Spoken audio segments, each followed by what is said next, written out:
This week, news that Jaylen Brown and Aaron Donald are leaving Donda Sports after Kanye West's deplorable anti-Semitic behavior.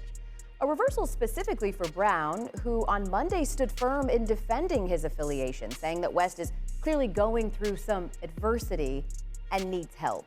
He has since said that upon reflection, he would be severing ties. You know, guys, if only there was a sign that Donda Sports was an inevitable sinking ship. In her segment Taking the L, ESPN's Elle Duncan spits nothing but facts. And in case you thought this was not true, well, unfortunately, the guy who exposes himself in a pool to a woman was indeed named president of Chicago rapper Guy's agency back in February. I think that the biggest thing taking the L this week is the divisive rhetoric that he's only being canceled because he went after Jewish people. You do know that it's not the final straw that breaks the camel's back, right? It's the weight of all of the other ones, straws that started 10 years ago when he sold Confederate flag t-shirts at his concert. Kanye West wearing quite a jacket. Take a look at it. It features the Confederate flag.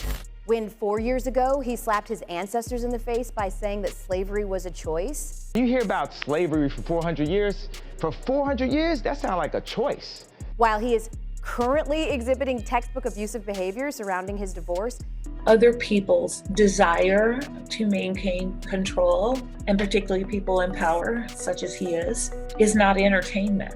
We are seeing domestic abuse happen in public right now. And again, when he was extended airtime this very month to spew more bigotry. Which is true. And the bigotry was so bad, even Fox News' Tucker Carlson edited out Chicago rapper Guy's anti-Semitic comments.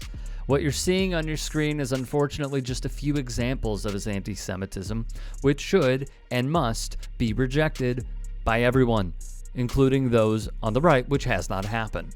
There has been a full embrace from Los Angeles to Jacksonville, Florida. And if unaware, we have chosen to blur out the wording. However, Nazis in LA went over the 405 freeway in support of Chicago rapper Guy's anti-Semitic comments. In Jacksonville, Florida, Nazis went to the overpass at I-10 to spread more hate against Jewish people, crediting Chicago rapper Guy. Recall when the Holocaust Museum of Los Angeles extended an invitation to him.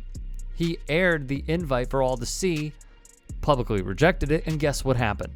The museum received a tremendous amount of social media messages and comments, some filled with hate, threats, and vitriol. That's his doing. He did that.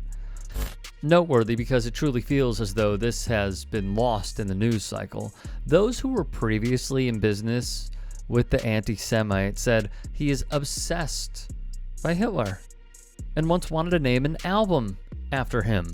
He would praise him by saying how incredible it was that he was able to accumulate so much power, and would talk about all the great things he and the Nazi Party achieved for the German people, the individual said, adding Chicago rapper Guy spoke openly about reading that dude's book, The Manifesto, and expressed his admiration for the guy and the group and their use of propaganda. Here's my question.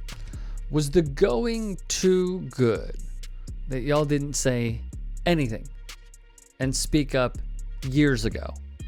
Ditto with TMZ, who performer staffer Van Lathan, like Fox News, edited out what dudes said in their office. If you look at what I said at TMZ, I said, hey, Kanye, there's real life, real world implication to everything that you just said there.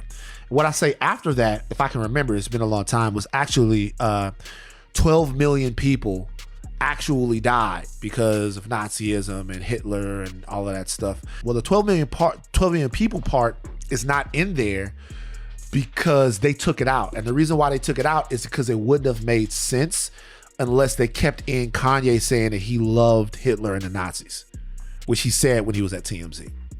When I saw this, I was like, oh, I knew that this was eventually coming. They took out the part of him making those type of comments, but they kept in the part where he made disparaging comments towards black people?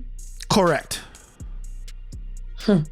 Like others who waited till the very last second to get off a sinking anti-Semitic ship, I must pontificate.